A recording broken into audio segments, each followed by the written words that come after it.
Good morning, everyone. My name is Ida Bangudeswa Putra. I'm a student from English Department, Faculty of Humanities, Udayana University. In this time, I would like to do consecutive interpreting. So I will start. Hi, a very good morning to you all. It's a great pleasure for me to introduce the Norwegian Foreign Minister, Anniken Huitfeldt. Please, Anniken. Thank you and good morning. It's good to see you all. In too many countries and regions, people have to leave everything behind to escape from conflict and natural disasters. Selamat pagi untuk Anda semua.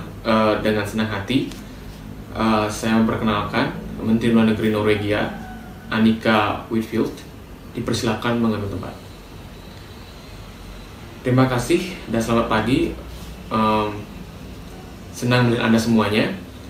Di banyak negara dan wilayah, orang harus meninggalkan segalanya untuk melarikan diri dari konflik dan bencana alam. Many become internally displaced. Others seek refuge in neighboring countries. Many find shelter in the refugee camps managed by UN and also others. And some end up in dangerous situations at the mercy of ruthless smugglers or become unwilling pieces in international power politics. Banyak yang menjadi pengungsi internal, yang lain mencari perlindungan di negara tetangga, banyak yang mencari perlindungan di kamp-kamp pengungsian yang dikelola oleh UN dan juga yang lain. Dan beberapa berakhir dalam situasi berbahaya di bawah belas kasihan para penyelundup yang kejam atau menjadi bagian yang tidak mau dalam politik kekuatan internasional. On top of this, the pandemic has made the situation for the most vulnerable in the world even worse. This is the dramatic backdrop to the briefing that Mr. Grandi will give the UN Security Council today. On behalf of Norway, I'll make 3 urgent points. First, the situation in Afghanistan is putting us to a test. Daripada itu, pandemi telah membuat situasi yang paling rentan di dunia menjadi lebih buruk. Ini adalah latar belakang dramatis untuk pengarahan yang Mr. Grandi akan berikan kepada Dewan Keamanan PBB hari ini.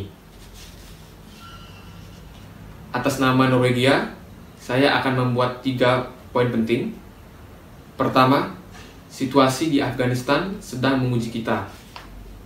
A test on our ability to protect the Afghan people, to reduce internal displacement and flight from the country.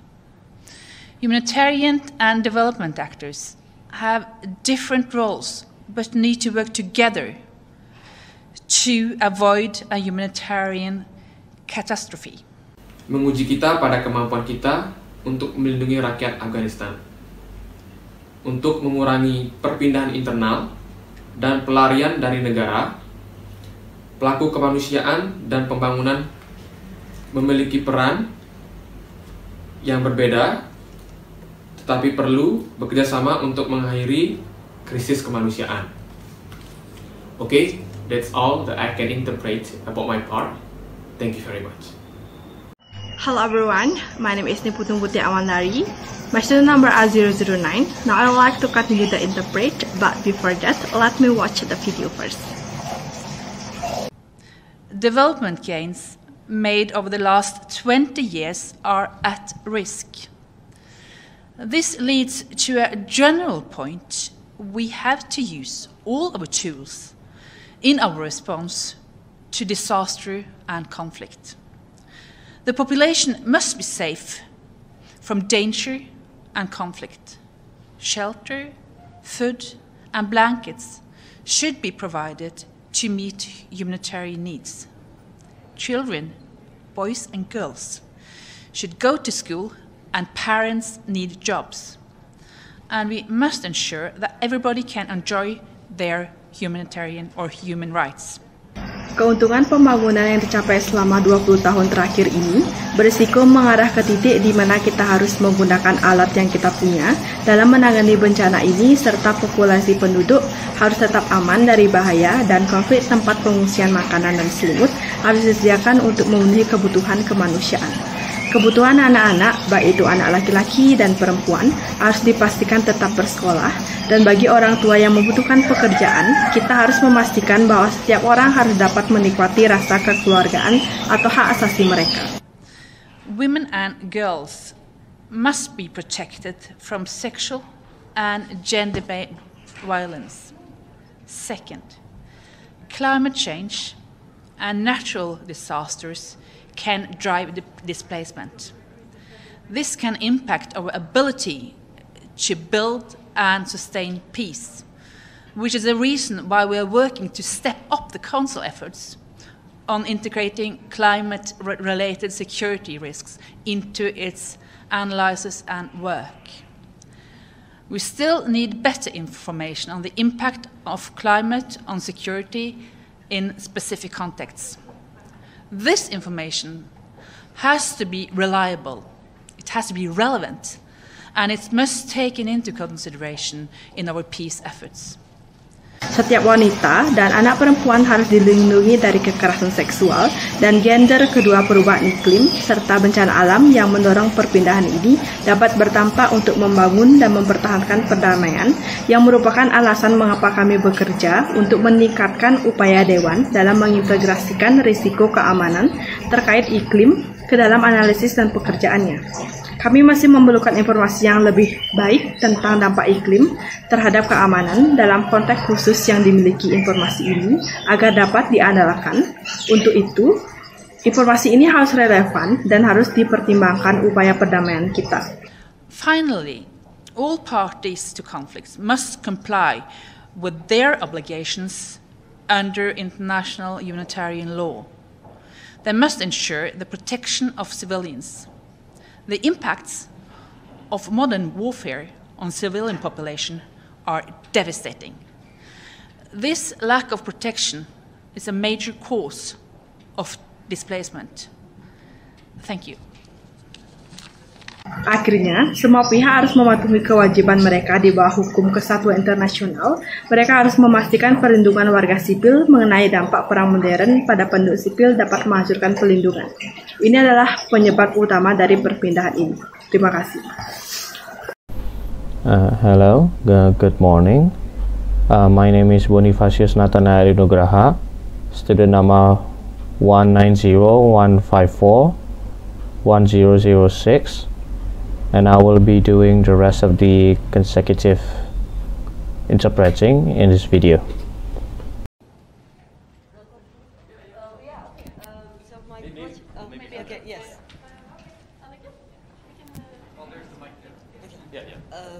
So my question, my name is Ibtisam Azim from the Daily Arabic Al Arab Al Jadid newspaper. I have to follow up on the